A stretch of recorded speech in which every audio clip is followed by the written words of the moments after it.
એવા સદગુરુ પરમાત્માને મારા જય ગુરુ મહારાજ, અહીં બિરાજમાન સર્વે સંતો અને હરિભક્તોને મારા જય ગુરુ મહારાજ. જય ગુરુ મહારાજ. આજનો પાંચમનો સત્સંગ ગુંદા મુકામે રાખવામાં આવ્યો છે. જે આંગણે આ સત્સંગ રાખવામાં આવ્યો છે એ પાવનકારી આંગણું, જ્યાં રામદેવ પીરનું સરસ મજાનું મંદિર, આશ્રમ અને ભાવ સહિત ભાવિક ભક્તો પધાર્યા છે. જીવનમાં પ્રયત્ન કરવાથી બધું પ્રાપ્ત થાય, પણ આવો સત્સંગનો લાભ અને આવી સંતવાણીનો લાભ મળતો નથી. ખરેખર વાસ્તવિક રીતે જોવા જઈએ તો સત્સંગ જ્યારે મહાપુરુષનો સત્સંગ મળે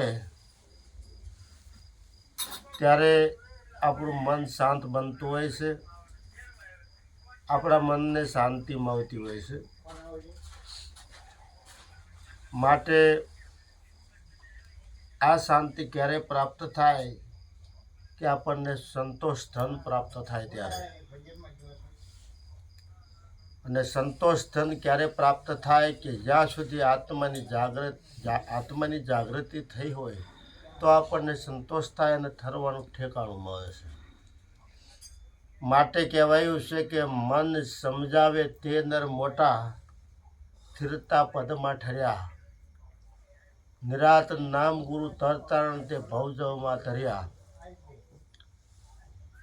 મનને સમજાવવા માટે આપણે ઘણા પ્રયત્ન કરીએ છીએ, પણ આ મન સમજતું નથી. માટે એવી કોઈ ગુરુની કૃપા થાય, કોઈ સંત પુરુષની કૃપા થાય તો આ મન છે સમજે છે. મન સમજાવે તે નર મોટા, સ્થિરતા પદમાં ઠર્યા. સ્થિર પદ ક્યાં રહેલું છે? સ્થિર પદ એટલે શું? કે જે વસ્તુમાં કોઈ ફેરફાર થતો નથી એને સ્થિર પદ કહેવામાં આવે છે.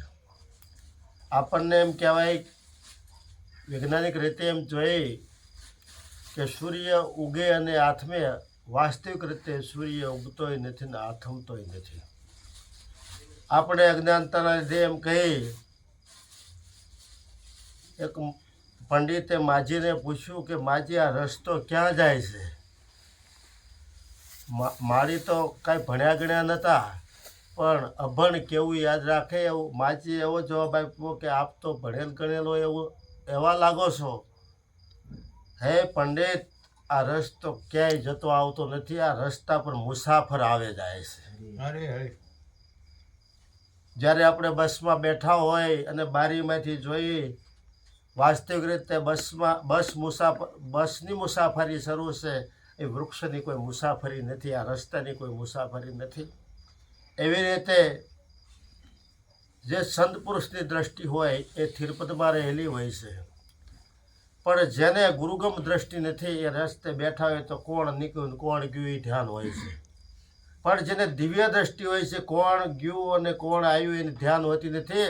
સંત પુરુષની એવી દ્રષ્ટિ હોય છે કે હાજર પુરુષ કોણ છે, અને જે હાજર પુરુષ છે એને દેખવાની દ્રષ્ટિ જેને મળી હોય એ હાજર વસ્તુને જોઈ શકે છે. હાજર વસ્તુ એવી છે કે જ્યાં કોઈ રંગ નહીં, જ્યાં કોઈ રૂપ નહીં, જ્યાં કોઈ જાતિ નહીં. માટે આ સદગુરુની એવી બલિયારી, સદગુરુ એવું પરમાર્થનું કાર્ય કરે છે કે આપણને આ સદગુરુ છે એવી ભૂમિકાએ લઈ જાય છે જેને સાતમી ભૂમિકા કહેવામાં આવે છે, જેને સદગુરુનો દેશ કહેવામાં આવે છે. માટે પિંડ અને બ્રહ્માંડથી પર છે ગુરુજીનો દેશ. પિંડ એટલે આ શરીર, અને એથી પર સદગુરુનો દેશ વ્યાપક રૂપમાં રહેલો છે. એટલા માટે આપણા હોભાગ્ય કે આજે દોડધામ છે, આધુનિક યુગ છે, અને 21મી સદીમાં જો સદગુરુ સંતનો સત્સંગ મળતો હોય તો આ જ આપણું ભાગ્ય જાગી ગયું છે. માટે ભાગ્ય બળો રે જે કર સંત પધાર્યા. એટલે અહીંથી જે સંતવાણી રજૂ થાય એનો જે શબ્દ હોય એનો શબ્દનો મરમ આપણે કેવી રીતે સમજી શકીએ, એ શબ્દ શું કહેવા માગે છે એ ક્યારે સમજી શકે કે જેની શ્રુતા પરવીણ હોય એ જ આ શબ્દનો મરમ સમજી શકે. એમ કહેવામાં આવે છે કે અજ્ઞાનતાને લીધે આપણે એમ કહીએ છીએ કે આંખ્યું જોઈ શકે છે, આંખ્યું જોતી નથી, આંખ્યુંની પાછળ જોનાર બેઠો છે. અને જ્યારે પ્રકાશની ગેરહાજરી થાય અને અંધકાર પ્રવેશે તો આંખ્યું જોઈ શકતી નથી, કાન સાંભળી શકતા નથી. કાન એક સાધન છે, આંખ એક સાધન છે, પણ જ્યારે આપણું ધ્યાન ન હોય તો બાજુમાં વાત થતી હોય એ પણ આપણે સાંભળી શકતા નથી. માટે આ શરીર છે એ આ શરીરની અંદર 9 દરવાજા નવી રમત કા 10મે મોલે ઓ બોલે. આંખ જોઈ શકે તો સાંભળી ન શકે, કાન સાંભળી શકે તો એ બોલી ન શકે. આ બધાની નવી રમત છે. માટે ગુણ કર્મ સ્વભાવ બધાના જુદા હોય, પણ પરમાત્માના ધામમાં ગુરુના ધામમાં જે પરમપદ છે એમાં કોઈ ફેરફાર નથી. માટે મન સમજાવે તે નર મોટા ઠરતા પદમાં ઠર્યા. બીજા અધ્યાયમાં ગીતાજીમાં કહેવામાં આવ્યું છે કે હું સ્થિર છું, અવિસવ છું, અખંડ રૂપ છું, હું સનાતન છું. અને જે સનાતન છે એ તમારો આત્મા છે. માટે સદગુરુ મહારાજની બલિયારેથી આપણને એ નક્કી પણ થયું છે, એ નિશ્ચય પણ થયું છે કે આત્મા અજર, અમર અને અવિનાશી છે. આત્માનો ક્યારેય મૃત્યુ થતું નથી, આત્માનો ક્યારેય વિનાશ થતો નથી. અને એ આત્મા રંગ રૂપથી પર છે અને એ આત્મા હાજર છે. કોના માટે હાજર છે? કે જેને ગુરુગમ દ્રષ્ટિ પ્રાપ્ત થઈ હોય એના માટે હાજર છે. માટે આરે આખડીએ તમે દીવો નહીં દેખો, ગુરુગમ આખડીએ દીવો દેખાય. અને ગુરુયા દેહ રે દેવોમાં ગુરુએ દીવડીઓ વાસ્યો, વિના વાટે દીવો રૂપ વગરનો. વિના વાટે દીવો રૂપ વગરનો. જે દીવો પ્રગટ કરવામાં આવે છે, જે દીવાને પ્રગટ કરવામાં આવે છે એક દિવસ જરૂર બુઝાઈ જાય છે. પણ જે આત્મ જ્યોત છે, જે પરમાત્મા રૂપી જ્યોત છે એ ક્યારેય પ્રગટ થઈ નથી. તો પ્રગટ થઈ નથી તો એને આથમવા પણ નથી, બુઝાવવા પણ નથી. માટે ઉત્પન્ન પ્રલય એને નહીં, આદ અનાદિનો એવો. ઉત્પત્તિ પ્રલય અને આદિ અનાદિ જે વસ્તુ હાજર છે એ હાજર વસ્તુની આ સંતો વાત કરે છે. તમે જરા વિચાર કરો કે આ પૃથ્વી તો કાયમની છે, પવન કાયમનો છે, પાણી કાયમનું છે, અગ્નિ કાયમની છે અને આપ પણ કાયમનું છે. જો આ 5 તત્વ કાયમના હોય તો પરમ તત્વ કાયમનું હોય કે ન હોય એ ગીતા એની સાક્ષી પૂરે છે. માટે ગીતા સાક્ષી પૂરે છે એ કહે છે કે પ્રભુ વિના કોઈ ઠામ ન ઠાલો. એમ ગીતામાં શ્રી કૃષ્ણે ગાયા, આપમાં હરીને આપે નો ભાયા તો મિથ્યા નામ લજાય. કે જ્યાં સુધી પોતાની ઓળખાણ ન થાય કે આ દેહની અંદર આ જોનારો કોણ છે, આ શબ્દનો સુણનાર કોણ છે, આ બોલનારો કોણ છે, સુગંધ લેનાર કોણ છે, અને આ એવી દિવ્ય વસ્તુ કોણ છે, એવી શક્તિ. કારણ કે ઘડિયાળની અંદર પાવર જ્યારે પૂરો થઈ જાય, ડીમ પડે તો એ કાંટા પૂરા ફરતા નથી. જેવી રીતે ગાડીની અંદર જે પેટ્રોલ કે ઉર્જા ન હોય તો એ ગાડી ચાલતી, ભલે બધું સલામત હોય પણ ડ્રાઈવર ન હોય તો એ ચાલી શકે નહીં. એમ આ દેહની અંદર એવો ડ્રાઈવર છે એ આત્મ તત્વ છે, અને આત્માની સત્તા હોય તો બધું કાર્ય થાય છે. માટે ગીતાજીમાં કૃષ્ણએ કીધું છે કે મારી હિસાબ કરી પાંદડું ફરકતું નથી. માટે સંતો જે શબ્દ, સંતોના મુખે જે શબ્દ આવતા હોય અનુભવના શબ્દો હોય છે. એટલા માટે કહેવાયું છે કે અનુભવી કોઈ આવો અનુભવ કરીએ, ભૂલેલાને રસ્તે લાવો. જીવ ભૂલ્યો સમરણ સીતારામના, જીવ ભૂલો પડ્યો છે અને માયાનું આવરણ લાગ્યું છે અને મોહરૂપી નિંદર લાગુ પડેલી છે. માટે અનુભવી સંત પુરુષની મુલાકાત થાય, એનો સંગ થાય તો આ વસ્તુ છે જાહેર થાય છે. અનુભવી કોઈ આવો અનુભવ કરી અને ભૂલેલાને રસ્તે લાવો. આ જીવ ભૂલો પડ્યો છે. પરમપદ તો જેમનું તેમ છે. એટલા માટે નિરાત મહારાજે કીધું છે કે જુદી રાહ સે જીવ ચલત હે, હમ જहाँ કે થાય અનંત યુગ વીતી ગયા. તો હું જેમનો તેમ છે. આ જે જીવ છે એની રાહ, એના રસ્તા જુદા જુદા છે, પણ મારામાં કોઈ ફેરફાર થતો નથી. આવા તો અનંત યુગ વીતી ગયા. આ અનંત યુગથી આ સૂર્ય, અનંત યુગથી આ 5 તત્વ છે, તો પરમાત્મા અનંત યુગ. એટલા માટે કૃષ્ણે અર્જુનને કીધું છે કે હે અર્જુન, તને આ દિવ્ય દ્રષ્ટિ પ્રાપ્ત નથી, તને જેમ નિજનું જ્ઞાન નથી, એટલે તને ખબર નથી. પણ હે અર્જુન, તને જે દિવ્ય દ્રષ્ટિ પ્રાપ્ત થાય છે ત્યારે જ્યારે સમર્પણનો ભાવ આવશે ત્યારે તને પણ નક્કી થશે કે તારા અને મારા અનેક જન્મો થઈ ચૂક્યા છે. માટે આ ભારત ભૂમિ ઉપર અધર્મ વધે, પાપ આચાર વધે, ત્યારે ધર્મના સ્થાપન કરવા માટે, સંતોના રક્ષણ માટે એ અવતાર જે છે, કારણ કે પરમાત્માનો કોઈ અવતાર નથી, પણ આ ધર્મને બચાવવા માટે યુગે યુગે આ પરમાત્મા છે એ સગુણ રૂપે અવતાર ધારણ કરે છે. જરા વિચાર કરો, દેવ હોય કે દેવી હોય કે કોઈ પણ ભગવાન હોય, એને પ્રગટ થવું હોય તો આ માનવ દેહની જરૂર પડે છે, માનવ શરીરની જરૂર પડે છે. માટે આવું આપણને ઉત્તમ શરીર મળ્યું છે. એટલા માટે કહેવાયું છે કે દેવથી દુર્લભ એવો આ દેહ છે, એનો વિચાર ન લાયા. મનુષ્ય દેહ મળ્યો હતી મોકો ફોગટ જન્મ ગુમાયો. ફોગટ જન્મ ક્યારે ગુમાયો કહેવાય કે લાલન જેને આત્મ નહીં ઓળખાયા એ તો મિથ્યા જગમાઈ આયા. કે જ્યાં સુધી આત્માની ઓળખાણ નથી થઈ ત્યાં સુધી આપણે આયા તો શું, ન આયા તો શું. આ ભારતની ભૂમિ સંતોની ભૂમિ છે, આ ભારતની ભૂમિ પવિત્ર ભૂમિ છે, અને એમાં દેવથી દુર્લભ એવો આપણને મનુષ્યનો દેહ મળ્યો છે. અને એ આવો દેહ મળ્યો છે, પણ એથી કરીને શું, લાલન જેને આત્મ નહીં ઓળખાય તો મિથ્યા જગમાં એ આયા. માટે આ મિથ્યાપણું મૂકવું હોય તો એવા કોઈ સાચા સંત હોય એનું બાવડું પકડી લેવાની જરૂર છે, એવા કોઈ જાગૃત સંત હોય એનો સત્સંગ કહેવાની જરૂર છે, અને સમર્પણનો ભાવ કહેવાની જરૂર છે.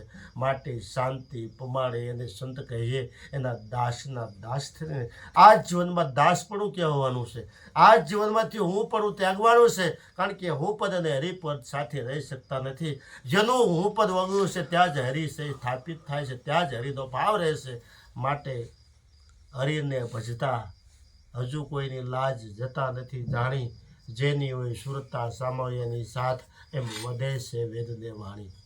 હરિને ભજતા આજ સુધી કોઈની લાજ જઈ નથી, હરિને ભજતા હજુ કોઈની લાજ જતા નથી જાણી, પણ જેની સુરતા હોય સામયની સાથ એમ વધે છે વેદને વાણી. વેદ અને વાણી પણ એમ કહે છે. એટલા માટે જેનો અંતરનો ભાવ હોય, તમારો જો પરમાત્માની ખોજ હોય, આત્માની જાગૃતિ માટે જો તમે પ્રયત્ન કરતા હોય ને તો સંત પુરુષ તમારા આંગણે આવે છે. આજ એ ત્રિવેણી સંગમ થયો છે અને આજ સંતોની મુલાકાત થઈ છે. એવા જ રામકૃષ્ણ પરમહંસની એ કાલી માતાના ભક્ત હતા, અને કાલી માતા પ્રસન્ન થયા, અને કાલી માતા પ્રસન્ન થયા તો આ સંત પુરુષને આ પરમહંસના આંગણે આવવું પડ્યું. એમ જેનો ભાવ હોય, જેનો પ્રેમ હોય, જેની જિજ્ઞાસા હોય ને એને આ વસ્તુ પ્રાપ્ત થાય છે. માટે ગીતાજીમાં કૃષ્ણ ભગવાને કીધું છે કે જેનો જેવો ભાવ હોય ને એવા ભાવે પ્રાપ્ત થાવ. ભૂતના ભાવે ભજે તો ભૂત થઈને પ્રાપ્ત થાવશું, દેવના ભાવે ભજે તો દેવ થઈને પ્રાપ્ત થાવશું, અને સંતના ભાવે ભજે તો સંત થઈને પ્રગટ થાવશું, અને મારા ભાવે ભજે ને તો મને મળે છે. માટે ગંગા જમના સરસ્વતી બધી નદીઓ અનેક જુદી જુદી કહેવાય, બધી નદીઓ પણ પાણી તો એક જ છે. અને એ નદીનો વેગ ક્યારે સમી જાય છે કે જ્યારે સમુદ્રમાં મળી જાય પછી ગંગાએ ન કહેવાય, અને જમના સરસ્વતી કંઈ કહેવાતું નથી. માટે તું તો દરિયામાં લહેરી સમાન છે, લહેરી સમતાને સમુદ્ર દેખાય. દરિયામાં જ્યારે લહેરી આવે ત્યારે દરિયાનું સ્થિર રૂપ છે આપણને દેખાય નહીં, પણ લહેરી સમી જાય ત્યારે દરિયારૂપ આ સંતો છે ને એના દિલ દરિયા જેવા છે. એટલા માટે સદગુરુ દયાળુ છે, તારણહાર છે, જ્ઞાની છે. માટે તું તો દરિયામાં લહેરી સમાન, લહેરી સમતાને સમુદ્ર દેખાય. ભજન કોને કહેવાય છે તો કબીર દાસે કીધું છે કે મન કે તરંગ માર દે હો ગયા ભજન. મનની અંદર સંકલ્પ અને વિકલ્પ થયા કરે, પણ આ સદગુરુ છે નિર્વિકલ્પ ભજ છે. એવી વસ્તુ છે કે એનો કોઈ વિકલ્પ જ નથી, જે અનુપમ વસ્તુ છે કે એના જે ઘી એટલે શું, કે ઘી એટલે ઘી જેની ઉપમા આપી શકાય નહીં. એમ આત્મા એ આત્મા છે, પરમાત્મા એ પરમાત્મા છે. કારણ કે આ વિશ્વમાં માતા એક, પિતા એક, આ વિશ્વમાં ગુરુ એક, એમ આ વિશ્વમાં પરમાત્મા એક જ છે. અને એકતાનો ભાવ જ્યારે આ સંતોના પ્રયત્ન એવા છે કે આ વિવિધતામાંથી, આ જુદાપણામાંથી તમે એકતાના ભાવે આવો, આ જાતિપણું મૂકી અને તમે બની જાઓ અજાતિ. માટે આ સદગુરુ મહારાજ આ દેહના ભાવમાંથી, જાતિપણામાંથી આપણને અજાતિમાં લઈ જાય છે. માટે આ સદગુરુની પ્રેરણા છે. આ સદગુરુની બલિયારી સદગુરુ મારા રીજે ને સદગુરુનો એવો ભાવ હોય છે, પારસમણી હોય ને એ લોટાને કંચન બનાવે, પણ આ સંત સદગુરુ છે ને એ પોતાના રૂપે થાપે છે. સદગુરુની કરુણા ક્યારે વરસે, સદગુરુની દયા ક્યારે ઉતરે કે સદગુરુને આપણે વચનમાં રહેતા હોય, સદગુરુની આજ્ઞામાં રહેતા હોય અને સદગુરુને આપણે પ્રગટ બોલતા ચાલતા ભગવાન માનતા હોય તો સદગુરુ રીજન તો સદગુરુ પોતાથી સ્વાયા બનાવી દે. અને સદગુરુ એવા જ ભાવમાં હોય છે કેમ કરીને કે શિષ્ય સ્વાયો બને. માટે આ જીવનની સાર્થકપણું પ્રાપ્ત કરવું હોય, આ માનવતા પ્રાપ્ત કરવી હોય તો શું કરવું જોઈએ? માટે સમયસરનું જીવન હોવું જોઈએ. સમય આવે સાવધાની, સમય ચૂક્યા હોય, શબ્દ ગયેલો પાછો આવતો નથી, તીર ગયેલો પાછો આવતો નથી, એમ શબ્દ પાછો આવતો નથી. માટે આજ આવો અવસર, અણમોલો અવસર આવ્યો છે. આ અવસરને એટલે સમય આ સંતોષ એ સાવધાન કરે છે કે 12 વાગે ઊંઘ તને કેમ આવે. દી નમી ગયો હોય, ખેતર પાકી ગયું, નેવા નમી ગયા હોય અને પછી સંધ્યાટાણું થાય. સોમદાદાને ખબર છે સંધ્યાટાણું થાય તો આખી દેખાય ને કાની હંભાય ને આ શરીર કામ ન કરે અને સંધ્યાટાણે આપણે ભરત ગૂંથવા બેસી દોરો ઘૂસવાય. માટે વહેલી તકે ચેતવાની જરૂર છે. યુવાનોને જ્યારે મેં જોયું છે ને ત્યારે અમારું હૃદય ગદગદિત થાય છે. યુવાનો જ્યારે સન્મુખ બેઠા હોય ત્યારે એવો સદગુરુને દેહથી એવો શબ્દ છે, એ શબ્દનો સાર વિલસીરો છે. માટે યુવાનોને જાગવાની જરૂર છે. સમયસરનું જીવન હોવું જોઈએ. અને એ સમયસરનું જીવન ક્યારે થાય કે એવું વચન જાણ્યું હોય. વચન ક્યારે જાણ્યું કહેવાય કે વચન વિવેકી જે નરનાર એટલે પ્રબાધિક લાગે પાય. જો તમે વચનને જાણ્યું હોય તો બર્મા જેવાય પાય લાગે છે, એ પણ વંદન કરે છે.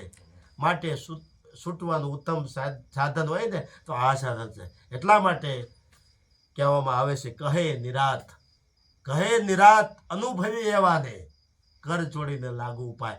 આ દાવ ખેલવાની જરૂર છે. છૂટવાનો માર્ગ એટલા માટે કહેવાયું છે કે છૂટવાનો ઉદ્યમ કરે એમ જીવ બમણો બંધાય.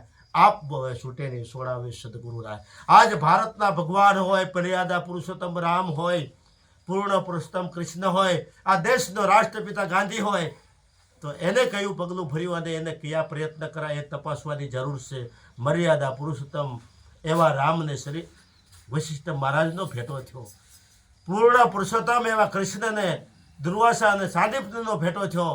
એવા મહાત્મા ગાંધીને શ્રીબદ્ધ રાજચંદ્રનું જેમ છે તેમ જ્ઞાન પ્રાપ્ત થયું. તો એ જ આજ ભારતના ભગવાન બની ગયા. માટે લાલજી મહારાજે કીધું છે કે શિક્ષકો જન્મતા નથી, ભક્ત જન્મતા નથી, ચોર કે બદમાશ જન્મતા જ નથી, એમ આ ભારતની ભૂમિમાં ભગવાન પણ જન્મતા નથી. આ ભારતની ભૂમિ ઉપર જે શ્રેષ્ઠમાં શ્રેષ્ઠ કાર્ય કરે ને એ ભગવાનની માફક પૂજાય. આ ભારતના ભગવાન રામે અધર્મના માટે જીવન ખર્ચી નાખ્યું. 14 વર્ષનો વનવાસ એક વચનના ખાતે 14 વર્ષ બેઠા. અને સતી જેવી નારીએ કીધું કે પડસાયો જુદો પડે ને તો હું તમારી સેવા ન કરું તો સાથે ન આવું. માટે આવી પતિવ્રતા નાર હોય, આજ્ઞાકારી પુત્ર હોય ને ત્યાં સ્વર્ગ તળું શું ખાલી જાય. માટે એ ગુરુના વચનથી અને એ પિતાના વચનથી 14 વર્ષનો વનવાસ હોય તો આપણે જરા ચેતવાની જરૂર છે કે મહિનામાં એક દિવસ આપણે ન કાઢી શકીએ. ગુરુને તમે તન મન ધન આપ્યું હોય, આ તન ગુરુનું મન ગુરુનું ધન ગુરુનું આશીષ ગુરુનું એવું જો આપણે કબૂલાત કરી હોય અને સદગુરુ પાસે કબૂલાત કરી હોય તો મહિનામાં 3 કલાક ન મગાય, 24 કલાક તમને મળી છે. 24 કલાકમાં તો અડધું છે ને નિંદ્રમાં જાય છે, અડધું કામ ધંધામાં જાય છે. એમ કહેવામાં આવે છે ભાગ ત્યાગ લક્ષણા 24 કલાકના 3 ભાગ પાડો. 3 ભાગની અંદર 8 કલાક નિંદરમાં કાઢો, 8 કલાક છે કામ ધંધામાં કાઢો, 8 કલાક છે ને એ આપણા હરિભજનમાં જવું જોઈએ. એટલા માટે કહેવામાં આવ્યું છે, સંતોએ કીધું છે કે 8 પોરની સંતોએ વાત કરી છે. પરમાત્માએ આપણને 24 કલાક આપ્યા છે. પરમાત્માએ આવ્યો 100 વર્ષનું આયુષ આપ્યું છે. માટે 4 દિવસના હોય છે સડતો પોર, મધ્યાહન, નમતો અને સંધ્યાટાણું. આ 4 પોરની વાત. 4 પોર આપણા કામ ધંધામાં જાય છે, એમાં અમારો પણ સમાવેશ થાય છે. પણ રાત્રિના જે 4 પોર છે, પહેલા પોરે સૌ કોઈ જાગે, બીજા પોરે ભોગી જાગે, ત્રીજા પોરે તસ્કર જાગે અને ચોથા પોરે યોગી જાગે. પહેલા પોરે બધા જાગતા હોય, બધા હોય મને વાતું કરે, ભોજન પ્રસાદ લેતા હોય. બીજા પોરે વિષય ભોગ ભોગવવા જાગતા હોય. ત્રીજા પોરે તસ્કર એટલે કે ચોરી કરવા જાગતા હોય અને ચોથા પોરે યોગી પુરુષ જાગતા હોય છે. એટલા માટે કહેવાયું છે એ જે સમય હોય છે 3 થી 6નો સમય, સાંજ સમય, તમે સાંજના સમય સંધ્યા ટાણે દરિયા કિનારે જાઓ તો એમાં એ પણ વાયુ હોય છે, તમને આનંદ આવે. એમ પ્રભાતના સમયે જ્યારે તમે પગપાળા જ્યારે પ્રદર્શન કરતા હોય ત્યારે પગપાળા તમે આ બધું દર્શન કરતા હોય, આ તો પરમાત્માએ બનાવ્યો બગીચો છે, એના દર્શન કરવા જોઈએ. માટે મંદિર તારું વિશ્વરૂપાઓ સુંદર સર્જનહારા, પવ તારા દર્શન થાવે દેખનહારા. જેને દેખવાની આંખ મળી હોય ને એના દર્શન કરી. એ મંદિરને નથી કોઈ તાક, નથી કોઈ પૂજારી, આવું આ મંદિર છે, નથી કોઈ દેવા. પણ એનો ગુણ કોણ ગાય છે? ચાંદો સૂરજ એના ગુણ ગાઈ રહ્યા છે. કેવી ગણ થાકી રહ્યા. માટે વેદે પણ કીધું કે નેતિ નેતિ નિગમ ગાવે. આ જે પરમપદ છે એનો પાર પામી શકાય નહીં. એટલે કૃષ્ણે ખુદે કીધું છે કે મારી પ્રકૃતિ અપાર છે, એનો પણ હું માપ કાઢી શકું નહીં. મારી દ્રષ્ટિ છે ને, મારા ચક્ષુ એ વિશ્વરૂપ છે, મારું મુખ છે એ વિશ્વરૂપ છે, મારું આખું શરીર છે એ વિશ્વરૂપ છે. એટલા માટે નરસિંહ મહેતાએ કીધું કે ભોઈ ભરવારણ અરે વેસવા નીકળે કે લોકોય મોરારી. દેવલોકોને આશ્ચર્ય થયું કે આમાં મટુકીમાં ભગવાન પણ નિરખીને જોયું, પરખીને જોયું તો એને પણ 14 લોકના દર્શન થયા. 14 લોકનો નાથ એમાં પણ દર્શાણો. એવી રીતે અર્જુનને વિશ્વરૂપમાં જ્યારે કૃષ્ણ ભગવાને વિશ્વરૂપ બતાવ્યું ત્યારે અર્જુન અંજાઈ ગયા કે હું આનો પાર પામી શકતો નથી અને આ તેજ મારાથી સહન થતું નથી. હે પરમાત્મા, મને પાસે સગુણ સ્વરૂપમાં લાવો. એમ અશોદા માતાને ક્યાં દર્શન થયા? અશોદા માતાને કાનાના મુખમાં દર્શન થયા. કાનાને કીધું કે કાના તો આ મુખ ખોલ, તે માટી ખાઈ. માં મેં માટી જેવું મુખ ખોલે છે ત્યાં પણ એને અશરત થયું અને એ વસ્તુના દર્શન થયા. માટે જેને જેને આવી દ્રષ્ટિ મળે છે અને દ્રષ્ટિ આજે આધુનિક યુગમાં 21મી સદીમાં એવા કોઈ સંત કોઈ બાહ્ય દેખાવ નથી. ભક્તિ એ કોઈ દેખાવની ભક્તિ નથી અને ભક્તિ કોઈ દેખાડે નહીં. એટલે પ્રદર્શન આપણે બધે જ આવ્યું છે ને કે પ્રસંગમાં જવું હોય ને તો આ શરીરને સજ્જ કરીએ છીએ, પણ શરીરને સજ્જ કરવાની કાંઈ જરૂર નથી. મનને સજ્જ કરો. માટે અમારા ભગત કીર્તનમાં ગાય છે કે શેરી વવાવી સજે કરું હરી વહેલા આવો. જેની મનરૂપી શેરી સજ હશે, જેની સુરતા સજ હશે, યા હરી પધાર છે. વાવી સોઈને તમે આ સફાઈ કરશો, તમને ખબર છે અવાવરું મકાન છે ને એમાં પણ આપણે ગમતું નથી, ગંદકી પણ આપણને ગમતી નથી. મંદિરે સ્વચ્છતા હોય છે, મંદિરે સુગંધ હોય છે તો ત્યાં આપણું મન છે ઠરે છે, મન શાંત બને છે. માટે મન તું આવું ક્યાં અથડાય, આ બીજો નથી બોલતો. જાગીને જો તારા રૂપને, ખોઈ જોતામાં તું જ ખોવાય. ખોવા જતા તારું આમાં તમારું સ્વરૂપ છે ન્યારું છે. અહીંયા જ્યાં તમે આગળ મૂકો ને અહીંયા દેવરાજભાઈ એવું નક્કી થતું નથી. અહીંયા કહેવાય તો અંગૂઠો કહેવાય, અહીંયા કહેવાય તો પોંસો કહેવાય, કોળી કહેવાય. બધા એવો જુદા જુદા છે. આ નવી રમતનું આખું છે. પણ એમાં જે એવી ભાત છે, ગંગા શેઠે કીધું કે બીબે પડી જાય બીજી ભાતી સદગુરુની જે વસ્તુ છે એમાં સ્થિર થાય તો નક્ષિક વસ્તુ દર્શાય છે. આ બધા ઘાટ છે, ઘાટ રૂપમાં વિલચેરા અને અઘાટ રૂપ હાજર છે. અને હાજર વસ્તુ, કારણ કે પરમાત્માની સત્તાની ક્યારેક ગેરહાજરી થતી નથી. પણ જરા વિચાર કરો કે શ્વાસી સુમેરન કરી લે, તુહી કર તન મેં શાન ગુરુ કે સત્યારથ દેખ દિલ દર્પણ મેં. આ દિલરૂપી અરીસામાં તું જોઈ લે કે કારણ કે દિલરૂપી અરીસામાં આ સાપ પડે છે. હનુમાનજીએ કીધું હતું કે મા મનકા મારે કાંઈ કામ. હનુમાનજીએ જેવી સાથીના દર્શન કર્યા અને સીતારામના દર્શન થયા, એમ આ સંતો કહે છે કે રામ નામ તું રાય હૃદયમાં કાઢ કલ્પના કાશી. આદિ અંતને જે મધ્ય બોલે એ વસ્તુ છે હાસી. આ બોલનારો કોણ છે? બોલે એ બીજો નહીં, છે પરમેશ્વર પોતે. નર અજ્ઞાની આંધો શેટોરે ને ગોતે. માટે આ સંત સદગુરુ આ વસ્તુ નજીક બતાવે છે. માટે અંતમાં એમ કહેવું હોય તો કહેવાય કે જેના ઘરે હરિજસ ગાય એ તો નિત્ય ગંગાજીમાં નાય. 68 તીરથ ઘરના આંગણે દૂર ગયે શું થાય? ધ્રુવને પ્રહલાદ નાયા, હેતે નાયા હનુમાન, પ્રીત કરીને પરીક્ષિત નાયા. સુખદેવ જોગી એના ગુણ ગાય. માત પિતાની સેવા કરતા શ્રવણ સ્વર્ગે ગયો. માત પિતા એ આપણા ભગવાન છે, સંત સદગુરુ એ આપણા ભગવાન છે અને આ 5 તત્વ છે એ પણ પરમાર્થી છે. માટે સ્વાર્થના માટે તો બધાય જુએ છે, અર્થ મેળવવા માટે તો બધાય જુએ છે, પણ પરમાર્થના માટે તો કોઈ આવા સંત સદગુરુ છે જીવન પસાર કરતા હોય છે. માટે સંત બધા પરમાર્થી તાકા શીતલ અંગ તપત બુજાવે ઓરકી દે દે અપના રંગ. સદગુરુના શરણે જ આવીને તો આધી વ્યાધિ તન મન ધનનું દુઃખ મટી જાય. સદગુરુના શરણે જ આવીને તો હું પણ ઓગળી જાય. પ્રથમ નમું ગુરુદેવને જેણે આપ્યું નિજ જ્ઞાન, એ જ્ઞાન થકી ગોવિંદ ઓળખા ટળી ગયું દે તણું અભિમાન. માટે આ એક એક શ્વાસો ઓછો થતો જાય છે. એક શ્વાસ મેં 3 લોક કા મોલ. આવેલો શ્વાસો ફરી આવે કે ના આવે એની કોઈ ગેરંટી નથી. જાનકી નાથે નહોતું જાણ્યું કે કાલે શું થવાનું. એ માતા કહી કે એના ગુરુ હતા અને એ ગુરુ થકી વનવાસમાં આવ્યો અને એમાં ઋષિ મુનિના દર્શન કર્યા અને સતી માતાને અંશોએ આ પતિવ્રતાધારી ધર્મ સમજાયો. માટે અહીંથી જે સુગમ વાત થાય છે સદગુરુ પરમાત્માની કૃપા છે. અને કંઈ પણ વાતમાં ફેરફાર રહેતો હોય, ડાપણ થતું હોય તો એ આપણી અલ્પમતી છે. માટે લઘુતામાંથી ગુરુતા તરફ જવાની જરૂર છે. જાતિપણું મૂકી અને અજાતિમાં જવાની જરૂર છે. દેહનો ભાવ મૂકી જાતિપણું મૂકી. કારણ કે હમણાં જયદેવ મહારાજે કીધું કે હારું તો ભેવા પર થાય, જીતું તો ભેવા પર થાય. એવી જ્યારે ક્ષમતા આવશે, આ હાર છે ને હવા ફૂલ બનાવવાનો રસ્તો છે. ફૂલ એની સુગંધથી, અગરબત્તી બગડીને આપણને સુગંધ આપે છે, દીવો પ્રગટીને અંજવાળું આપે છે. એમ આ આત્મ જો આમાં પ્રગટ છે. માટે પરમાર્થ માટે જીવન પસાર કરો. યોગ ન થતા કાંઈ નહીં, પણ કોઈને ઉપયોગી બનો. કોઈ નિરાધાર હોય એનો આધાર બનો.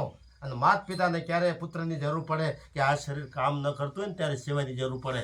એમ માતા પિતા એ આપણા બોલતા ચાલતા ભગવાન છે. માટે ઉઠ જાગ મુસાફિર ભોર ભયા. હમણાં આ માનવ યાત્રા પૂરી થઈ જાય છે, પણ જેની યાત્રા ક્યારેય પૂરી નથી થતી પરમધામ છે. અને એ પરમધામ છે હાજર છે અને એ સદગુરુ ધામ છે અને એ વિશ્વરૂપ છે. માટે ઉઠો જાગો અને ધ્યેય પ્રાપ્તિ સુધી મર્યાદો. આપણું આ જીવનનું ધ્યેય ખાવું પીવું મોજ મજા જાગવું ઊંઘવું આ જીવનનું ધ્યેય નથી. આ જીવનનું ધ્યેય પરમાત્મા હતા. આજ નહીં તો કાલે કૃષ્ણએ કીધું કે અનંત ચૂક વીતી જાય છે, હજારો વર્ષો, પણ મારા શરણ સુધી જ્યાં ભક્ત ના આવે ને ત્યાં સુધી એની મુક્તિ સંભવતી જ નથી. માટે આ સદગુરુની બલિયારી છે. ધ્યાન મૂલમ ગુરુ મૂર્તિ, પૂજા મૂલમ ગુરુ પદ, મંત્ર મૂલમ ગુરુ વાક્ય, મોક્ષ મૂલમ ગુરુની કૃપા. માટે એવા સજ બની જાઓ, એવી તન મનથી સેવા કરો, એવો પુરુષાર્થ કરો, એવું ધન કમાઓ કે એ ધન છે ધર્મના વાટે વપરાય. અધર્મથી ઓસર ઉપરાણી ધર્મ તસીને કરો. ધર્મના કાર્યમાં દિવસ રાત ન જોવા. ધર્મના કાર્યમાં ગુરુની સેવામાં કોઈ દિવસ કિલોમીટર ના ગણવા. ગુરુની સેવામાં ક્યારેક એક વખત એમ કહેવામાં આવે છે કે એક ભાઈને એક બેન પૈસા આપે છે.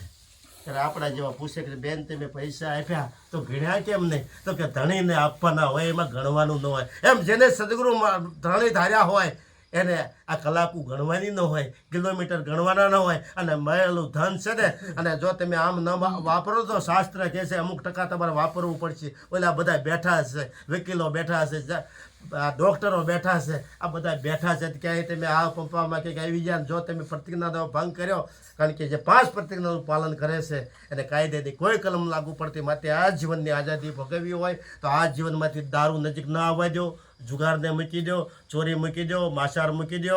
અને વ્યભિચાર તો એવો છે કે બેમાંથી કોઈને આત્મહત્યા કરાવે છે. માટે બેની બેટી છે જેવી આપણી એવી આખા વિશ્વની ગણાય. હરેક એને નિર્મળ 5 પ્રતિજ્ઞાના પાલન કરે અને કામ ક્રોધને હટાવે અને શબ્દ સ્પર્શ રૂપ રસથી વિષયોથી દૂર રહે અને આ જીવન મંગલમય બને. એટલા માટે સદગુરુ આજના છે સંત પુરુષ છે ગામડે ગામડે જઈને અને આ બધાને ઢંઢોળો છે કે ઊંઘો છો કે જાગો છો. માટે જાગજે જીવડા જાગજે. આ સદગુરુની બલિયારી છે. માટે સદગુરુની કૃપા વડે એ બિરાજમાન દિવ્ય આત્માને મારા કોટી કોટી વંદન. એ બિરાજમાન એવા ભાવિક ભક્તોને મારા કોટી કોટી વંદન. બોલો.